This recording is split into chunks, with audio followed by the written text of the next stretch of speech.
원자가 있을 거다라는 추측을 하고 발견은 전자를 한 겁니다. 자, 그 다음에 누가 등장하냐면 그 다음에 러더포드라고 하는 과학자가 등장합니다. 이 러더포드라는 과학자는요. 그러면 톰슨이 발견하지 못한 저 플러스의 정기적 성질을 띠고 있는 물질이 어디에 있을까? 생각해 본 거죠. 만약에 똑같이 밖에 있었으면 얘도 빈 먹고 튀어나왔어야 해. 못 튀어나왔잖아. 그러니까 러더포드라는 사람은요. 플러스 정기적 성질을 띠고 있는 아이는 원자 가장 깊은 곳, 원자의 중심에 있을 거야. 그리고 얘 무거울 거야. 그래서 쉽게 못 나온 거야. 그리고 바깥쪽에 전자가 있어서 얘만 튀어나온 거야. 이렇게 생각한 거야. 그래서 중심에 있는 플러스의 정기적 성질을 띠고 있는 아이를 얘는 원자핵이라고 불러서 원자핵 자체가 플러스의 정기를 띠고 있는 무거운 물질이야 라고 생각한 겁니다. 그러면 내 생각이 맞는지 원자핵을 발견하는 실험을 해야 되겠죠. 그 실험을 러더포드가 합니다. 그 실험의 제목이 뭐냐면 알파 입자 산말 실험이라는 거예요. 이 실험은 어떻게 하는 거냐면 얘는 금속 덩어리를 썼는데 얘는 금속 덩어리가 아니고요. 금속을 최대한 알루미늄 쿠키 모양처럼 얇게 펴요. 금속을 얇게 핀 걸 우리는 금속각이라고 합니다. 그래서 자 이렇게 하면 원자가 겹치지 않게 최대한 얇게 펼쳐집니다. 원자가 겹쳐지지 않게 최대한 얇게 펴지겠죠. 그럼 당연히 이 안에 있는 원자핵도 겹치지 않을 겁니다. 라고 본인은 상상한 거죠. 그래놓고 아까랑 똑같이 형광물질을 바른 그 막을 쥐를 이렇게 감쌉니다. 그래놓고 앞에 마치 레이저 총 같은 걸 만들어서 그 안에 알파 입자라는 걸 넣어서 위에서부터 아래까지 백발을 드르르르 쏘는 거야. 빈틈없이.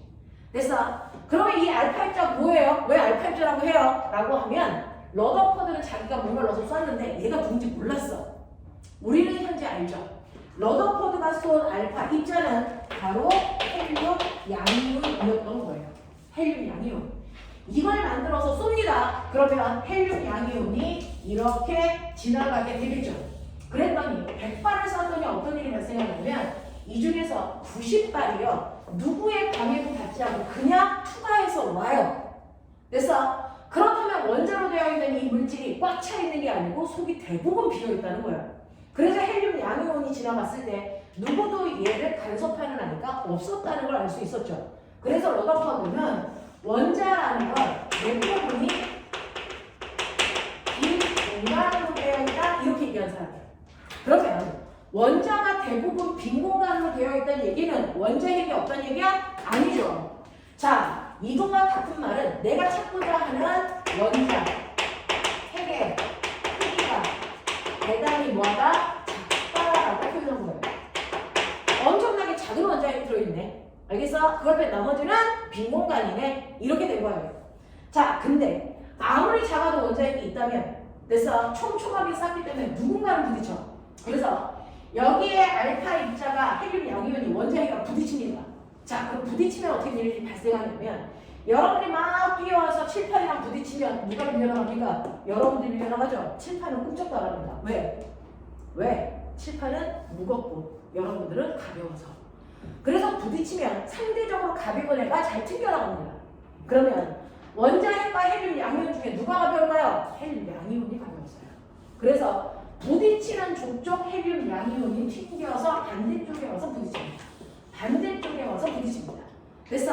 그래서 반대쪽에 와서 부딪히는 B의 위치를 통해서 아, 내가 찾으려는 원자핵이 있는 거 맞아. 근데 이 원자핵은 엄청나게 질량이 커 라고 하는 걸 확인할 수 있었어요.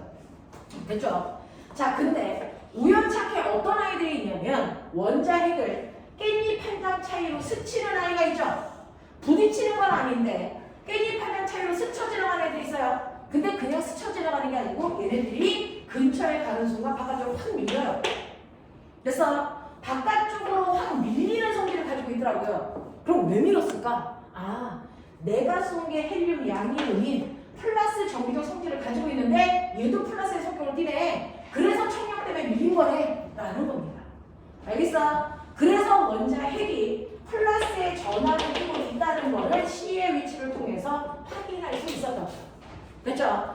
그래서 러더퍼드가 생각한 것처럼 원자의 중심에는 원자 핵이 있고 원자 핵이 플러스의 정기적 성질을 띠며 걔는 전자에 비해서 상대적으로 엄청나게 무거운 아이다 라고 하는 걸 알아낼 수 있었던 겁니다. 자, 그랬다가 화학의 아버지, 가장 말빨새 누가 등장하냐면 보어라는 과학자가 등장합니다.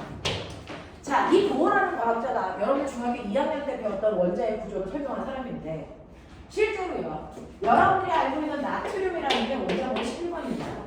자, 원자 번호는 원자 핵 속에 있는 양성자의 개수를 얘기한 거예요. 근데 모든 원자는 정기적으로 중성이어야 되니까 양성자가 11개 있다면 그래서 전자도 11개가 있어야 됩니다. 그래서 실제로 러더퍼드는요, 맨 처음에 원자핵 자체가 플러스의 성질을 띠고 있는 입장으로 생각했는데 러더퍼드의 수제자인 체드윅이라는 사람이 나중에 원자핵이라는 거 안에는 플러스의 전기를 띠고 있는 양성자들이 들어있는 공간이요.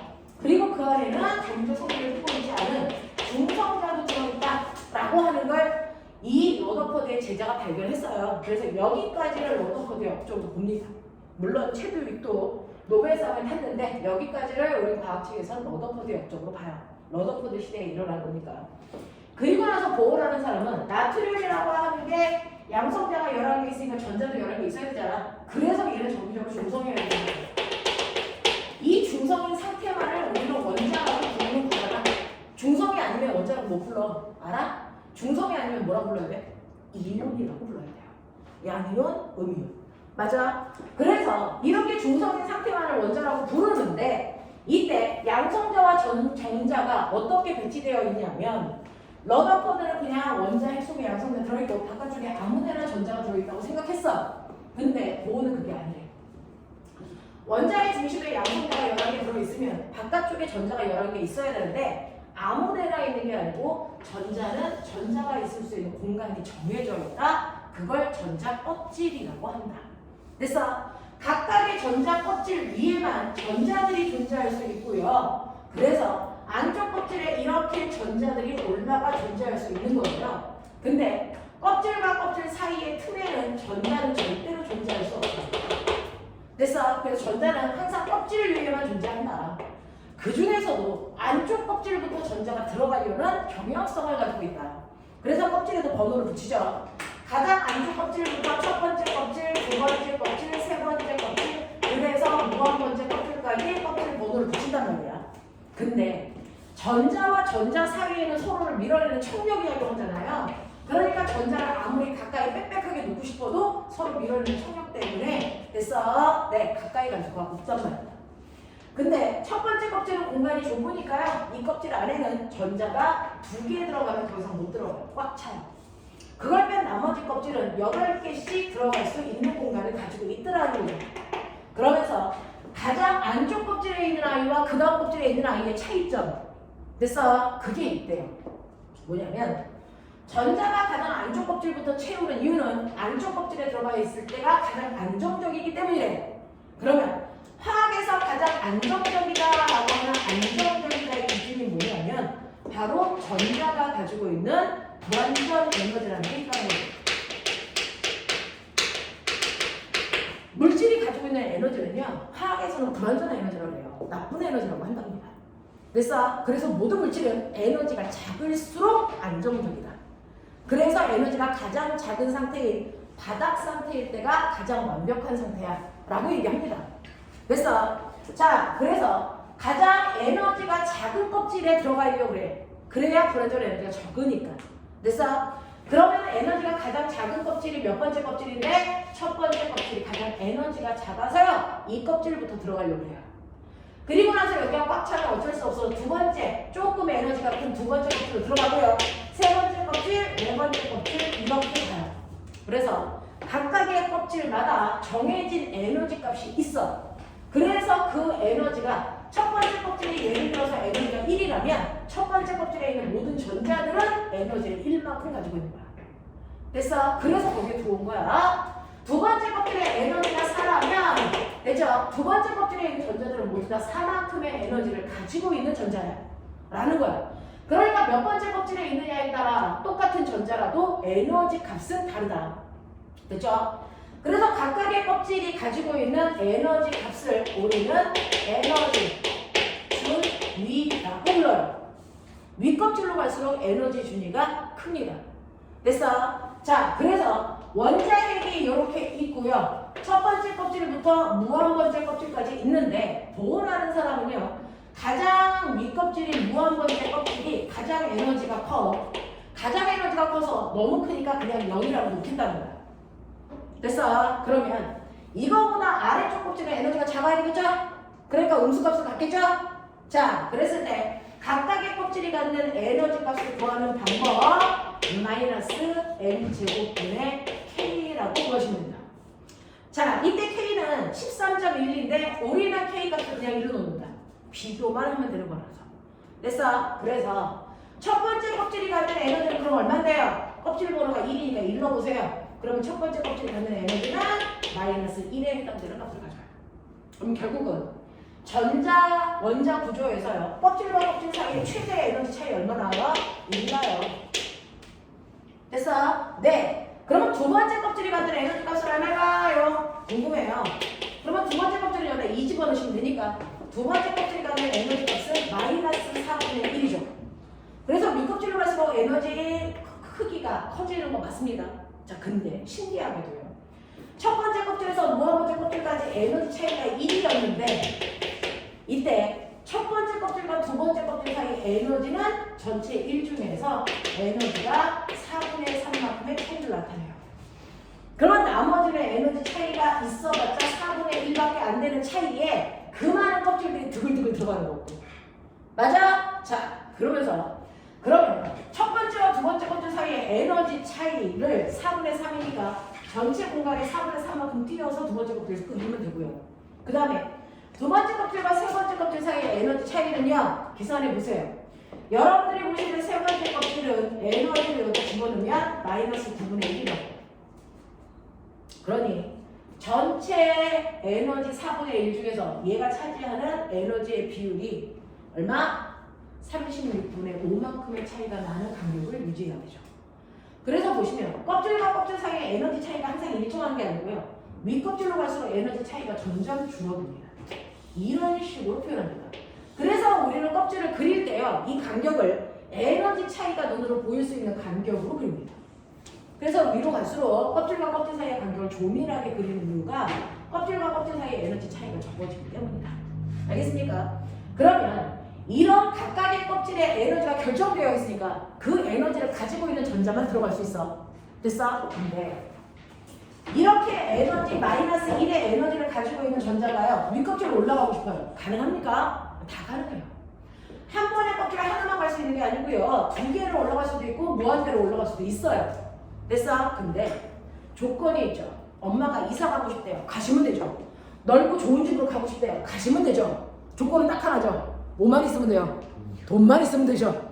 그것처럼 전자가 위로 올라가고 싶을 때는 딱 하나 그 껍질에 맞는 에너지만 가지고 있으면 돼요. 그럼 어떻게 돼요? 나는 지금 에너지가 1밖에 없는데 마이너스 4분의 1의 에너지를 가지려면 외부로부터 에너지를 흡수하면 됩니다. 얼마? 두 껍질의 차이인 4분의 3만큼의 에너지를 흡수할 수만 있으면 올라간다고요. 그래서 윗껍질로 올라가기 위해서 전자들의 에너지를 뭐 해야 된다? 흡수해야 된다. 됐어? 네, 거꾸로 얘기하면 위에 있던 전자들은 아래 껍질로 내려올 수 있습니다. 한 번에 다 내려올 수도 있고요. 됐어? 네, 중간만 내려올 수도 있고 한 칸만 내려올 수도 있어. 내려올 수 있어. 됐어? 이때 내려오는 것도 조건이 있어요. 두 껍질의 차이만큼의 에너지를 밖으로 모으면서 방출하면서 내려와야 된다고요. 됐죠? 자, 그러면 궁금한 게 있는데 이렇게 전자들이 올라가거나 내려가고 할 때 에너지를 흡수해야 되는데 도대체 어디에서 에너지를 흡수해? 우주에 있는 원자들은요. 주변에 있는 별이 내는 별빛을 흡수해요. 그래서 여러분들이 태양빛을 프리즘으로 보면 사실은 어떻게 보여야 되냐면 이 프리즘에서 빨주노초 파남보라는 색깔이 중간에 끊임없이 쭉 색깔이 연결돼서 나와야 되죠. 중간에 끊어지는 부분 없이 연결해서 색깔이 쭉 나오는 걸 우리 뭐라 그러냐면 원소 스펙트럼이라고 한단 말이에요. 태양에서는 모든 영역의 빛이 동시에 나오기 때문에 프리즘으로 보면 됐죠? 모든 영역의 빛이 쫙 연결되어 있어서 연속 스펙트럼이 나오는데 이 안에 있는 원자에 있는 전자가요 윗껍질로 올라갈 때요 나는 여기서 여기로 올라갈 때 에너지가 5 필요해. 그러면 태양에서 오는 에너지 중에 정확하게 5일 햇빛을 쭉 빨아서 먹으면서 올라옵니다. 나는 10 필요한데? 그러면 10의 에너지를 쭉 빨아 먹으면서 흡수. 또 다른 아이가 필요한 걸 흡수하면서 돼서 올라갑니다. 그러면 실제로 태양에서 빛이 나한테까지 올 동안 여러 개의 원자 속에 있는 전자들이 햇빛을 흡수하다 보니 연속이 아니고 중간중간 햇빛이 돼서 없어진 상태로 지구에 도착합니다. 이거를 우리가 뭐라고 그러냐면 이거를 흡수 스펙트럼이라고 합니다.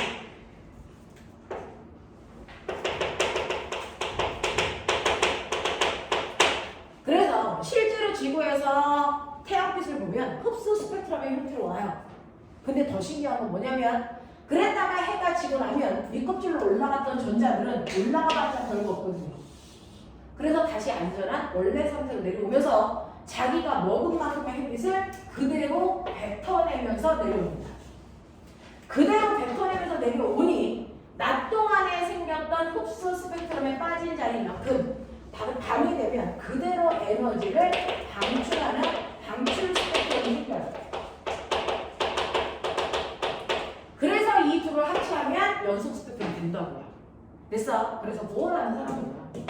우주 공간의 스펙트럼을 봤더니 흡수 스펙트럼과 방출 스펙트럼이 생기더라는 거죠. 그럼 도대체 흡수 스펙트럼은 왜 생기는 거고 방출 스펙트럼은 왜 생기는데 이것도 왜 이렇게 일치해? 이걸 설명하기 위해서 뭘 얘기한 겁니다. 바로 모든 원자들에는 전자 껍질이 있고 에너지 준위가 다르기 때문에 올라갔다 내려갔다 하면서 정해진 양만큼의 에너지를 흡수, 방출하기 때문에 흡수 스펙트럼과 방출 스펙트럼이 만들어지는 거다라고 설명한 거예요. 알겠어? 네. 그래서 이 스펙트럼을 설명하기 위해서 전자들은 에너지 값이 정해져 있는 에너지 준위를 갖는 전자 껍질의 개념을 도입하는 상황이에요. 이게 바로 보호야. 되겠습니까? 자, 그래서 이런 식으로 보호의 개념에 맞춰서 각각의 전자들은 에너지 값이 정해져 있는 전자 껍질에 들어가 있게 됩니다. 그 전자 껍질의 에너지 준위는 윗껍질로 올라갈수록 껍질과 껍질 사이의 간격이 좁아진다. 왜? 에너지 차이가 줄어들기 때문입니다. 그래서 전자들이 이런 식으로 올라갔다가요. 얘네들이 내려올 건데 얘네들은요. 어디에 있든 상관없이 첫 번째 껍질로 내려올 때가 적어도 4분의 3 이상의 에너지를 방출하잖아요. 그러니까 전자가 어디 있든 상관없이 첫 번째 껍질로 내려올 때 전자가 가장 많은 에너지를 방출하면서 내려옵니다. 그래서 이렇게 전자들이 첫 번째 껍질로 내려올 때 그 가장 큰 에너지가 무슨 광선의 형태로 관찰되냐면 바로 자외선의 형태로 관찰됩니다. 그걸 처음으로 발견한 과학자가 누구냐면 라이먼입니다. 그래서 이때 방출되는 에너지의 파장을 라이먼 계열이라고 합니다. 또 전자가 어디 있든 상관없이 얘네들이 두 번째 껍질로 내려올 때가 두 번째로 많은 에너지를 방출하면서 내려오는 거예요. 됐죠? 이렇게 두 번째 껍질로 내려올 때 두 번째로 많은 에너지를 방출하는데 그게 우리가 알고 있는 가시광선의 형태입니다. 이걸 발견한 사람이 발머라는 사람이라서 우리는 이걸 발머 계열이라고 합니다. 됐어? 자, 그렇다면 전자가 어디든 상관없이 세 번째 껍질로 내려올 때가 세 번째로 많은 에너지를 방출하겠죠. 그 세 번째 껍질로 내려올 때가 세 번째로 큰 에너지인 적외선의 계열을 방출하면서 내려오는데 이걸 발견한 과학자 이름이 파시엔이라는 과학자야. 그래서 파시엔 계열의 에너지를 방출하면서 내려옵니다. 됐죠? 그래서 여러분들은 적어도 무슨 광선인지를 기억하셔야 돼서 순서대로 라발파 됐어? 라발파 이렇게 오시면 되고 자외선, 가시광선, 적외선을 방출합니다. 그 중에서 우리가 눈으로 볼 수 있는 게 뭐죠? 가시광선.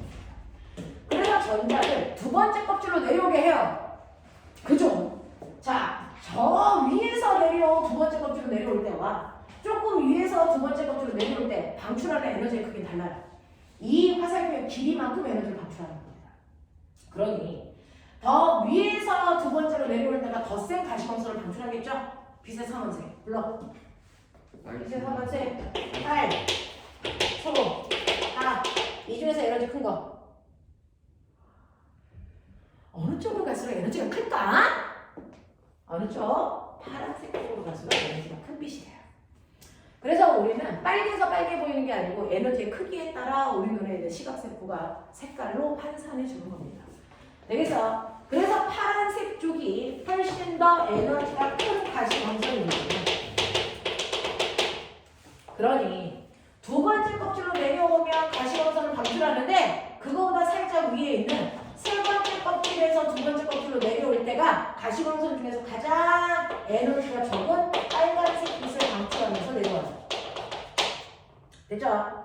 그거보다 한 칸 위 네 번째 껍질에서 두 번째 껍질로 내려오면 에너지가 조금 더 큰 빛을 방출하겠죠? 이게 바로 초록색입니다.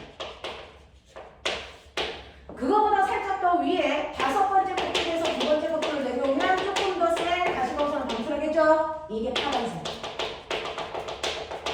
이런 느낌이야. 됐어? 그래서 이렇게 내려올 때 화살표의 길이가 에너지의 크기다. 그 중에서 내 눈에 보이는 두 번째 껍질로 내려올 때 가시광선을 방출하는데 그래서 얘네들이 몇 번째 껍질이냐에 따라 색깔이 다른 가시광선이 나오고 있는 것입니다. 알겠습니까? 이렇게 됩니다. 자, 그러면 선생님 이런 식으로 전자들이 아래 껍질로 내려올 때 에너지를 방출하고요. 그 중에서 두 번째 껍질로 내려올 때는 내 눈에 보이는 가시광선을 방출합니다. 자, 그러면 이때 이렇게 전자들이 윗껍질에서 아래껍질로 내려올 때 방출되는 에너지의 크기 어떻게 계산합니까? 라고 하면 세 번째 껍질에서 두 번째 껍질로 이렇게 내려올 때는요. 각각이 가지고 있는 껍질의 에너지를 빼면 되겠죠. 그 중에서 에너지는 음수가 생기면 안 되니까 높은 곳에서 낮은 곳을 빼시면 돼요. 됐죠?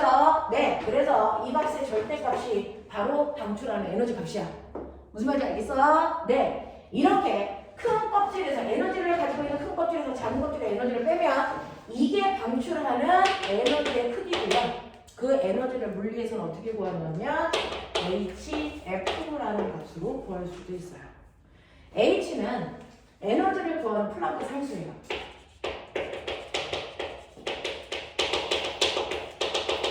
이 값이 얼마인지 외울 필요도 없고요. 그냥 플랑크 상수라는 숫자가 있다라는 것만 기억하시면 되고. 그리고 F는 뭐냐면 얘가 아래로 내려올 때 방출되는 진동수요. 진동수요. 그래서 진동수에다가 플랑크 상수를 곱한 만큼이 방출할 때 나오는 에너지 값이야. 이렇게 돼요. 되겠어? 자, 근데 선생님 저는요 에너지를 구하고 싶지 않고요. 진동수를 구하고 싶어요. 그럼 어떻게 하면 돼? E3-2초는 HF니까 진동수를 구하고 싶으면 H는 E3-2초면 되죠. 그래서 나는 파장 구하고 싶은데 라고 하면 실제로 선생님이 나중에 요 뒤에 가면 파동 나와서 그때 가르쳐 드릴 건데 광속은 빛의 속도 광속. 그래서 광속은 진동수와 파장은 무슨 값이랑 같고 우리가 배운 것처럼 광속은 불변하는 값이라서 얘 일정하잖아요. 그러니까 파장과 진동수는 서로 반대되는 거가 있잖아요. 그러니까 진동수는 파장분의 광속입니다. 납득돼요? 그러니 여기 파장 자리에다 진동수 자리에다가 저거 대입하시면 되죠. 그래서 얘는 람다분의 HC야. 이렇게 보여도 돼. 그러면 여기에서 파장의 길이를 구하면 되니까 여러분들이 보시는 이때 파장의 길이는 됐죠? E3에서 E2를 뺀 값을 HC로 계산하시면 됩니다.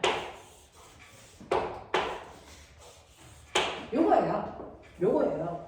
그래서 이런 식으로 계산할 수 있는데 이때 학교에서는 이제 뭐가 나오냐면 고등학교에서는 이런 식으로 아이들이 내려온단 말이죠. 이걸 왜 줬어? 아이들이 윗껍질, 중간껍질, 아래껍질에서 이렇게 내려왔다고 치자. 자, 그러면 여러분들이 보시는 것처럼 전자가 이런 식으로 각각의 껍질에서 내려옵니다. 그랬을 때 내려오면서 각각의 에너지를 방출하겠죠? 이건 E2, E3 방출되는 에너지를 이렇게 표현했어요. 자, 이 중에서 가장 에너지가 큰 거 찾으세요. 저 위에서 아래로 내려오면서 화살표의 길이가 길으니까 에너지가 커요. 됐어? 그래서 에너지의 크기를 비교하면 2원의 에너지가 제일 커요. 2T래요. 2C래요. 간단하게 화살표의 길이 분석하시면 돼요. 됐죠? 그러면 이때요. 얘네들의 에너지의 비율을 선생님이 얘네들을 계산을 했더니 이게 3대 2대 1이라고 치죠. 그러면 이때 진동수의 비율은 얼마입니까? 라고 합니다. 진동수의 비율인 이 원이 내보내는 F1이라는 진동수와 F2라는 진동수와 F3의 진동수의 비율은 얼마입니까? 라고 하는 진동수의 비율을 물어봐. 자, 이때 보세요. 에너지와 진동수는 비례하죠. 그러니까 얘 또한 3대 2대 1이에요. 이렇게 하면 돼요. 됐어요? 그러면 얘네들이 방출하는 파장의 길이 비율은 어떻습니까? 라고 물어봐요. 됐어? 그러면 여러분들이 보시는 것처럼 진동수와 파장은 반비례하잖아요. 다시 말해서 에너지와 파장은 반비례한다고. 그러니 됐어? 3분의 1대 2분의 1대 1분의 1이라는 거야. 됐어? 그래서 그걸 계산하시면 얼마 나옵니까? 6대 3대 2라는 거죠. 되겠습니까? 이런 식으로 해서 여러분들이 보시는 것처럼 에너지 뭐야? 6대 3대 2 아니잖아. 2대 3대 6이잖아. 그쵸? 이렇게 나옵니다. 그래서 여러분들 보시면 에너지가 큰 애가 진동수가 큰 건 맞지만 파장은 제일 작다. 알겠습니까? 이렇게 머릿속에 넣으시면 되겠습니다. 됐죠? 그래서 너네가 가지고 있는 책에서요. 원자의 구조에 대한 얘기, 스펙트럼에 대한 얘기, 보호의 개념 뭐 이런 것들이 간단하게 우리는 화학이 아니니까 간단하게 나와져 있습니다. 그래서 그게 무슨 말인지를 기억을 좀 해봐 두시면 되는데 여러분들이 가지고 있는 25페이지의 10번 문제 잠깐 25페이지의 10번 문제 잠깐 볼까요?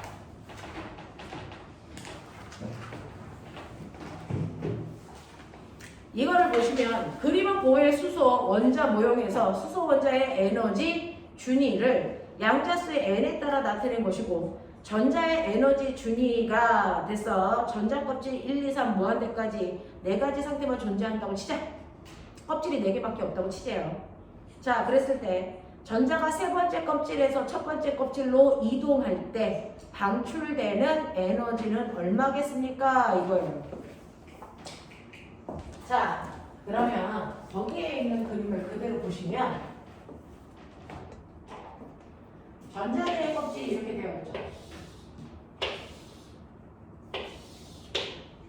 첫 번째 껍질, 두 번째 껍질, 세 번째 껍질, 무한번째 껍질 이렇게 되어 있어요. 그랬을 때 각각의 껍질이 가는 에너지 값을 실제로 계산한 값이 마이너스 13.6, 마이너스 3.4, 마이너스 1.51 그 다음에 에너지가 0 이렇게 되어 있단 말이야. 그 중에서 1번 세 번째 껍질에 있던 전자가 그래서 첫 번째 껍질로 이동할 때 방출하는 에너지 값이 얼마입니까? 라고 하면 에너지 큰 껍질의 에너지에서 작은 껍질의 에너지 빼면 된다는 거죠. 됐어. 그래서 마이너스 1.5에서 마이너스 13.6을 빼시면 돼요. 됐죠? 그럼 얼마 나오니? 11점 12점 0, 9 나오나요? 야, 맞아? 이씨. 맞아? 네. 라고 하는 엄청나게 작은 에너지라서 에너지 볼트라고 읽어요. 됐어. 자, 요만큼의 에너지를 방출합니다. 라고 하는 거 기억해 두시면 되고 두 번째, 위의 수소 원자에서 방출할 수 있는 빛의 진동수는 몇 가지이겠습니까? 라고 했어요. 자, 이제 이게 문제인데 그럼 선생님, 진동수가 몇 가지야? 라고 하는 진동수의 가지수를 물어본다는 건 이때 방출되는 에너지의 가지수를 물어본다는 얘기야. 그러면 얘가 방출할 수 있는 에너지의 가지수는 무슨 말이야, 선생님? 이라고 하면 전자들이 각각 그래서 여기에 있거나 여기에 있거나 여기에 있다고 치자. 그래야 내려오겠지. 그랬을 때 얘가 내려올 수 있는 방법 몇 가지? 한꺼번에 다 내려오는 방법이 있고요. 그래서 두 번째 껍질로만 내려올 수도 있고요. 세 번째 껍질로 내려올 수도 있죠. 그랬을 때 에너지 크기가 다 다르니까 진동수가 다 다르겠죠. 그래서 첫 번째 여기에 있는 얘가 만들 수 있는 진동수의 종류가 세 가지예요. 만약에 여기 있다면 이렇게 내려올 수도 있고 이렇게 내려올 수도 있어. 얘를 두 가지 만들 수 있어요. 맞아. 얘라면 한꺼번에 다 내려오는 방법이 있겠죠. 그래서 혹시 화살표에서 겹치는 거 있나 봐? 없죠? 그러니까 총 몇 가지 만들 수 있어? 6가지를 만들 수 있다. 이렇게 되는 거야. 되겠어? 이렇게 됩니다. 자, 그러면 이제 화학에서 여러분들이 기본적인 원자의 구조는 이해를 했는데 사실은 이 원자의 구조를 화학에서 배울 때 굳이 물리에서 왜 했어요? 우리는 지금부터 우리가 해야 되는 게 전기라서 한 거예요. 우리가 해야 되는 게 전기라는 파트라서 한 거예요. 실제로 물질은 전기를 띨 수 있습니다. 자, 물질이 전기적 현상을 띨 수 있는 이유는 뭐야? 그건 물질에다가 전기적 현상을 넣어주는 게 아니고요. 물질 자체가 전기를 띠고 있어요. 어떻게 해요? 물질 속에는 플러스 전기를 띠고 있는 양성자들이 드글드글 들어있고 마이너스의 전기를 띠고 있는 전자들이 드글드글 들어있는데 이 개수가 정확하게 같아서 전기적 성질이 드러나지 않는 것 뿐이야. 그래서 분석하는 것 뿐이라고. 그렇다고 거꾸로 얘기해봐. 양성자와 전자의 수만 같지 않게 한다면 중성일 수 있어 없어? 없어요. 그러면 전기가 먼저 드러나요. 예를 들어서 그래서 양성자와 전자의 수가 3개가 아니고요. 3개, 2개 이렇게 되면 양성자의 개수가 전자의 개수보다 많아졌기 때문에 얘는 플러스 전하를 띠고 있는 입자가 된 거야.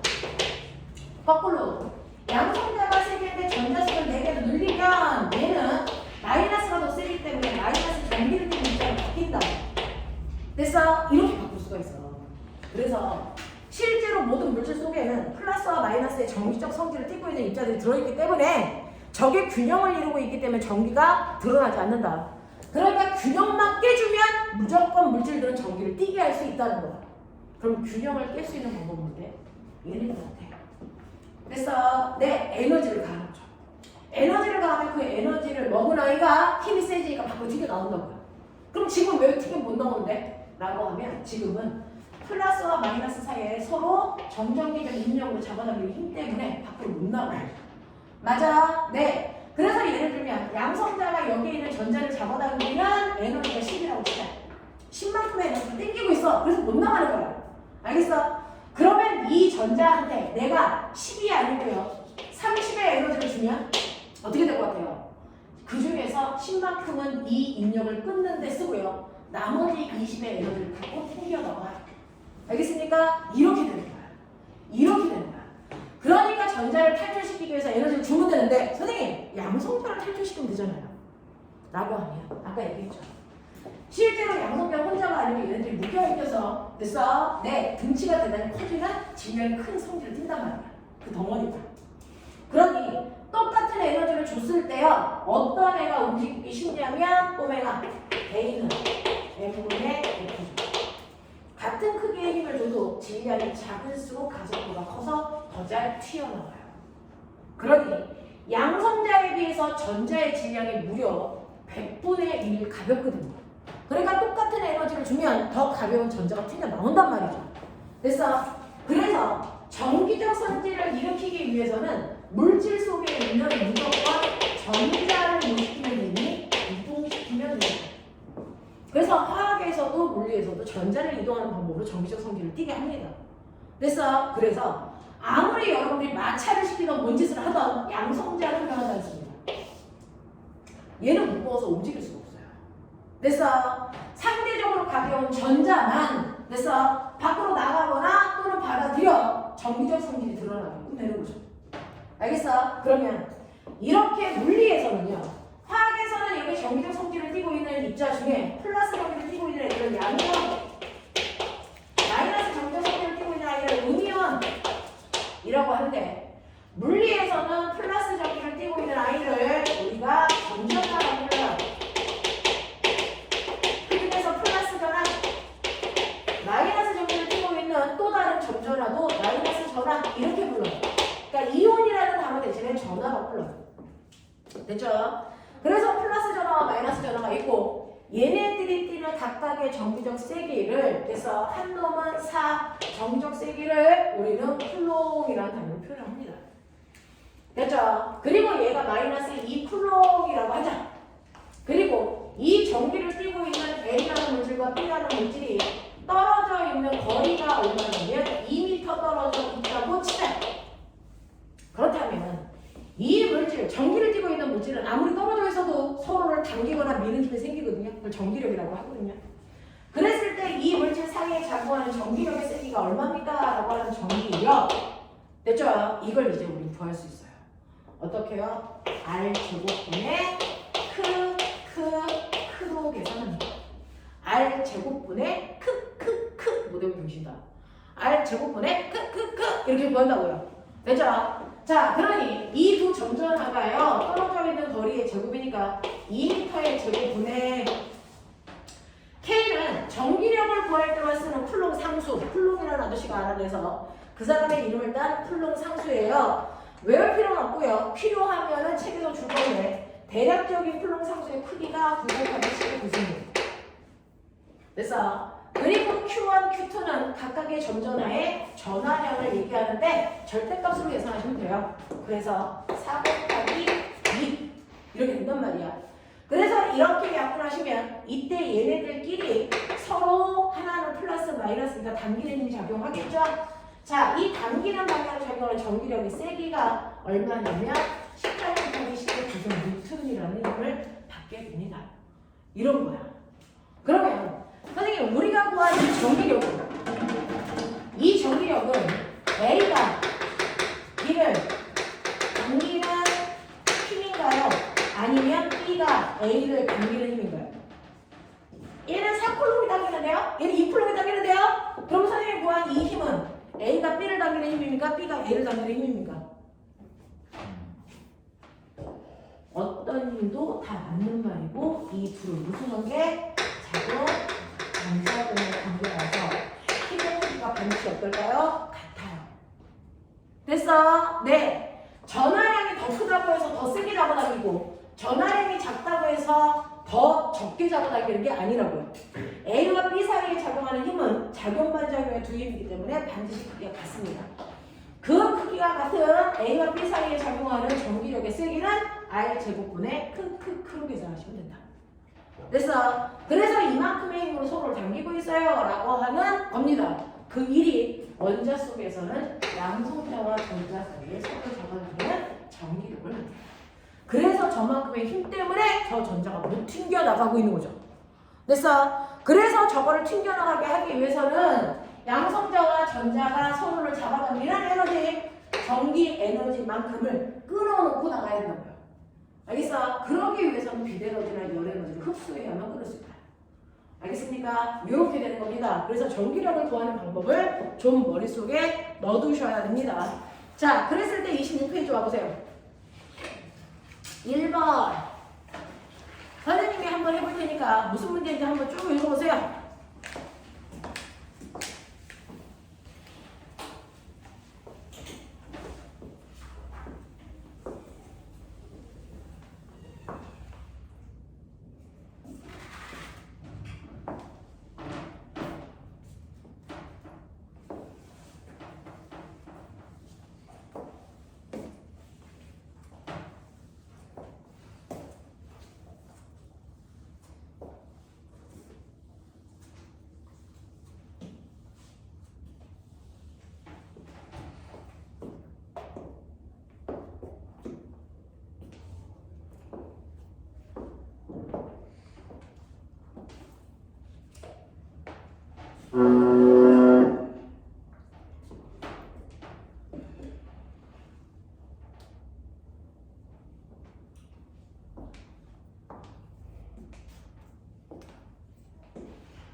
해볼게요. 지금은 여러분이 열심히 한다고 해서 되는 게 아니라서 이 문제를 어떻게 푸는지 유형을 보셔야 이제 풀 수 있게 돼요.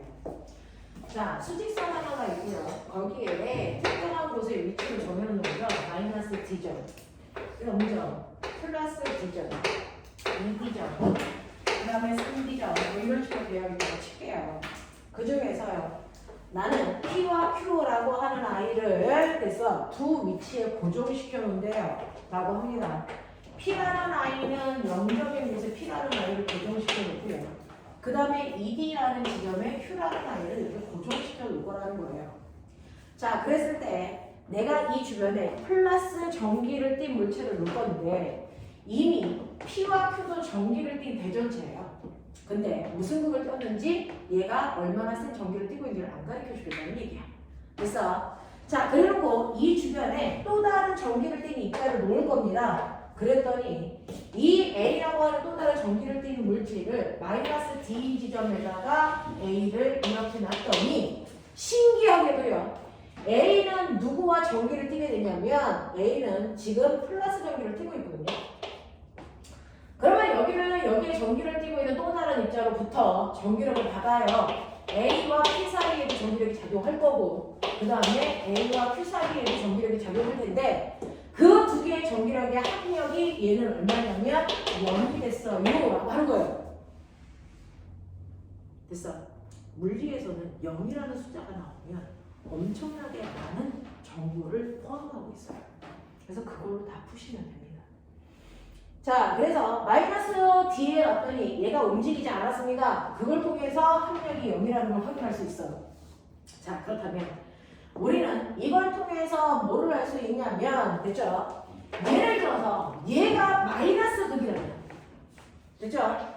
A와 P 사이에는 서로 당기는 힘이 작용하겠죠? 이게 F, A, P의 힘의 방향이에요. 근데 합력이 0이에요, 0이에요. 그래서 얘는 거꾸로 밀어주는 힘을 줘야 돼요. 그래야 합력이 0일 수가 있어요. 그러면 플러스 전화를 밀어주기 위해서는 얘도 플러스여야 되겠죠? 됐죠? 그래야 뿔뿔 사이에 있는 청력이 작용해서 F, A, Q가 반대편의 힘으로 작용하겠죠. 그래서 합력이 0이 되겠죠. 그래서 우리는 이걸 통해서 아, P하고 Q는 서로 반대 전기를 띠고 있겠구나 예측할 수 있어요. 됐어? 예측할 수 있어. 그러면서 어떤 일이 발생을 하냐면 이때 A와 P 사이의 전기력은요 R 제곱분의 크크크라고 있으니까 그래서 떨어져 있는 거리가 D만큼 떨어져 있잖아요. 그러면 D 제곱분의 크 그래서 A가 뛰는 전화량에 P가 뛰는 전화량 곱한값이 바로 전기력이에요. 됐어? 그 다음에 A와 Q 사이의 전기력은요 A부터 그래서 Q까지 떨어져 있는 거리가 3D니까 제곱하면 9D의 제곱분의 쿨롱 값의 A의 Q값이거든요. 그래서 서로 방향은 반대이지만 크기는 같아야 된다고요. 되겠냐? 자, 그렇다면 밑에 분모의 비율이 1대 9야. 그럼 분자의 비율도 1대 9여야지. 1대 9여야지. 맞죠? 그러면 얘네들은 어차피 똑같으니까 의미가 없어. 비교할 필요가 없어. 그럼 결국은 뭐야? P의 전화량에 비해서 Q의 전화량이 몇 배 크면 된다? 9배 크면 된다. 이런 뜻이야. 그래서 얘가 마이너스 Q라면 얘는 9배 커서 플러스 9Q여야 돼. 이런 느낌이야. 이런 느낌이야. 되겠냐? 자, 근데 선생님, 그러면 이게 마이너스인 거 맞아요? 몰라. 그냥 마이너스 놓은 거잖아. 됐어? 얘가 마이너스가 아니고 플러스면 얘가 마이너스 2면 돼. 됐어? 아직은 결정을 못했어. 극은. 하지만 세기는 1대 9가 맞아. 자, 근데 그럼 플러스인지 마이너스인지를 결정하는 인자는 뭐냐면 그러면 이때 A의 위치를 바꿔줄게. 자, A를 여기 가운데다가 여기다 놓는다면 A가 여기 온다면 됐어? 네. 여기에 플러스의 전기를 띠고 있는 A가 온다면 얘는 이 둘로부터 전기력을 받아. 근데 이때 합력이 0은 아니야. 얘가 어느 쪽으로 끌려가게 돼? 플러스 X축으로 끌려가는 힘을 더 받아. 이런 얘기야. 그러면 여기에 오면 그래서 플러스와 플러스 사이에는 미는 힘이 작용하겠죠? 플러스와 마이너스 사이에는 당기는 힘이 작용하겠죠? 그러면 절대로 플러스 X축으로 갈 수 있어 없어? 없어. 불가능해. 알겠어? 모든 힘을 왼쪽으로 받으니까 왼쪽으로 가야죠. 그럼 이거 그거 아니네? 이거 그거 아니야. 그럼 거꾸로 나올까? 됐어? 플러스와 마이너스 사이로 그럼 당기는 힘을 받겠죠? 그리고 플러스와 플러스 사이로 미는 힘을 받겠죠? 그래서 플러스 x축과 이런 움직일 수밖에 없어. 그러니까 극은 P는 플러스를 띄고 있구나. 자, Q는 마이너스를 띄고 있구나. 극을 확인할 수 있다. 알겠어? 그래서 이 두 가지 전제 조건을 통해서 P라고 하는 아이는 플러스 Q의 전화를 가지고 있는 거고요. Q라는 아이는 마이너스 9Q의 전화를 가지고 있는 입자였다. 우리가 이걸 알아낸 거라고요. 되겠냐? 네. 자, 그러면서 꼬맹아, 사실은 이거 플러스 마이너스가 누군지는 몰랐지만 처음부터 두 개의 극이 반대일 거라는 건 알아요. 어떻게 하냐면 꼬맹아, 간내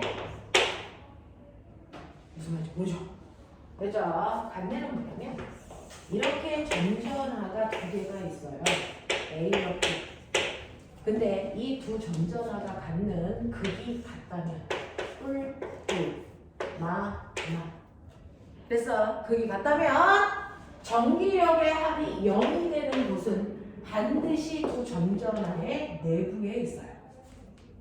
라고 하는 겁니다. 그래서 내부점의 전기장의 세기가 0인 곳이 생겨요. 근데 두 개의 극이 같지가 않으면 지금 위에서 보는 것처럼 한 놈은 플러스인데 한 놈은 마이너스야. 두 극이 같지 않으면 합력이 0인 곳이 내부에 생기지 않고 어디에 생긴다? 외부에 생깁니다. 그래서 얘가 얘와 얘의 외부에 여기에 전기장의 세기가 0인 곳이 외부에 생긴 거야. 극이 반대라서.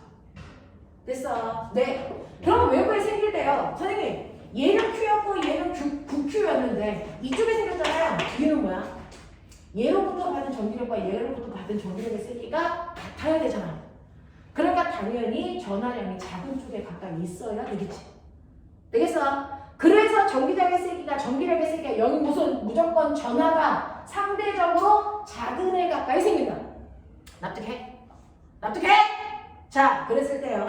선생님은 이거 계산하지 않아도 처음부터 1대 9였던 거 알았어요. 어떻게요? 요 거리 비율. 전기장의 세기가 0인 곳의 거리 비율이 얘로부터 1, 얘로부터 얼마? 3만큼 떨어진 곳이에요. 그러면 알 수 있는 방법이 뭐예요?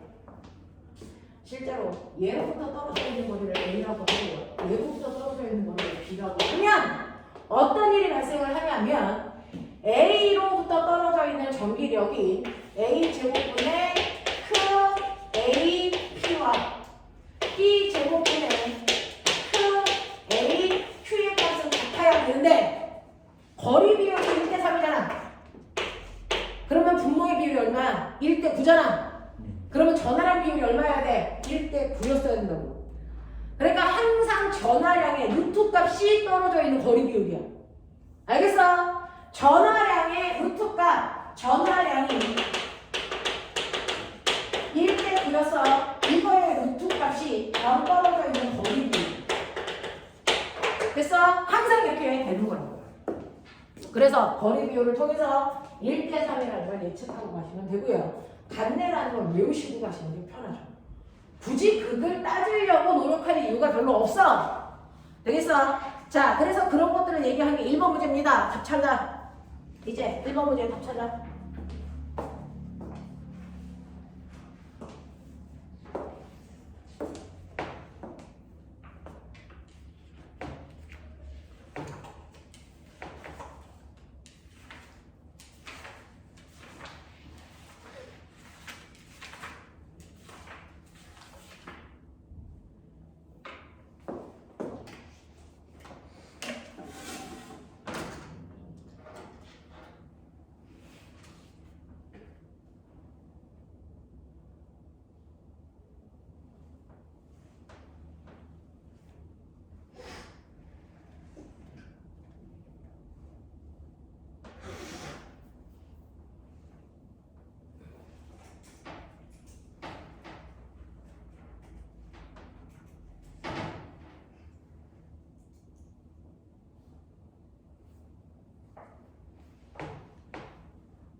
몇 번일 것 같아? 1번 같은데. 1번? 1번 안 돼. 3번? 네, 3번이에요. 자, 기억은 누가 봐도 답이고 니은 볼게요. A가 X가 D인 지점에서 받는 전기력의 크기는 X가 3D인 지점에서 받는 전기력의 크기보다 크냐라고 물어봤고 3D인 지점에서 전기력의 방향이 플러스 X축 방향이냐? 라고 물어봤잖아요. 자, 그러면 이제 그거를 해결해 보죠. 자, 한 문제 안에 많은 내용이 들어가 있어서 공부를 잘하는 친구들은요 사실은 문제를 분석하지 문제를 많이 풀지 않습니다. 정확하게 문제를 처음에 분석하셔야 돼요. 자, 그래서 이런 식으로 되어 있어서 마이너스 D, 0, D, 2D, 그 다음에 3D 지점까지 있다 이렇게 된 거예요. 그 중에서 움직일 수 없는 붙박이의 전화가 PQ가 이런 식으로 박혀 있는 거죠. 그래서 여기에 P라고 하는 얘 아까 뭐였냐? 마이너스였냐? 플러스였냐? 약간 플러스였냐? 플러스 Q의 전화를 띄고 있고 자 여기에 있는 Q라는 게 마이너스 9Q의 전화량을 띄고 있었지. 그래서 여기 있었단 말이야. 자 그랬을 때 여기에서 A를요 어디에 넣었을 때와 D에 넣었을 때와 3D에 넣었을 때의 위치에 따른 전기력을 쓰게 되겠다는 거예요. 되겠어? 그래서 첫 번째 A를 D에다 놓을까요? A를 뒤에다가 한번 놓는다고 칠게요. 됐죠? 그러면 P하고 A는 플러스니까 P하고 A 사이에는 서로 밀어내는 충격이 작용하고 그 다음에 Q하고 A 사이에는 당기는 인력이 작용합니다. 되겠죠? 그래서 둘 다 힘이 오른쪽 방향으로 작용합니다. 뒤에다 놓으면 P와 Q가 둘 다 오른쪽 방향으로 전기력이 작용하네요. 그러면서 전기력의 세계는 떨어져 있는 거리 D의 제곱분의 됐습니까? P 그래서 QA고요. 얘는 떨어져 있는 거리가 똑같이 D니까 D의 제곱분의 K 9QA입니다. 근데 두 개 방향이 같으니까 더하시면 되죠. 이때 D점에서의 전기력의 세기는 D의 제곱분의 그래서 10KQ가 돼요. 이렇게 된다고요. 자, 그러면 3D 지점에 한번 놔볼까? 라고 하는 여기다 놓는 거예요. A를, 플러스를. 되겠냐? 자, 그러면 자, P하고 A는 서로 같은 극이니까 밀겠죠? 그래서 오른쪽 방향으로 힘이 작용해요. 그 다음에 Q하고 A는 서로 당기겠죠? 왼쪽 방향으로 힘이 작용한다고. 되겠어? 왼쪽 방향 작용해. 그랬을 때 전기력의 세기는요, P로부터 떨어져 있는 거리가 무려 3D만큼 떨어져 있으니까 9D의 제곱분의 K, Q, A고요. 자, Q로부터 떨어져 있는 거리는 D예요. 요거다. 근데 서로 힘이 반대 방향이니까 더 센 쪽으로 움직이겠죠? 그게 바로 왼쪽 방향입니다. 왼쪽 방향으로 D의 제곱분의, 아이고, 이거 9, 9, 80이면 통과해야 되니까. 9D 제곱분의, 그래서 얼마? 80K, Q, A만큼의 전기력이 작용하죠. 그래서, 네. 그래서 얘는 9고 얘는 90으로 통분이 되니까 전기력을 이쪽에 넣었어요. 방향은 반대인 거고요. 되겠습니까? 이렇게 갈 수 있어. 그래서 D에서의 받는 전기력의 크기는 3D에서 받는 전기력의 크기보다 큽니다. 약간 커도 큰 거 큰 거다. 그 다음에 3D 위치에서 받는 전기력의 방향은 그래서 왼쪽 방향으로 전기력을 받아요. 오른쪽이 아니라고요. 알겠습니까? 이런 식으로 체크해서 문제 풀 수 있게끔 하셔야 돼요.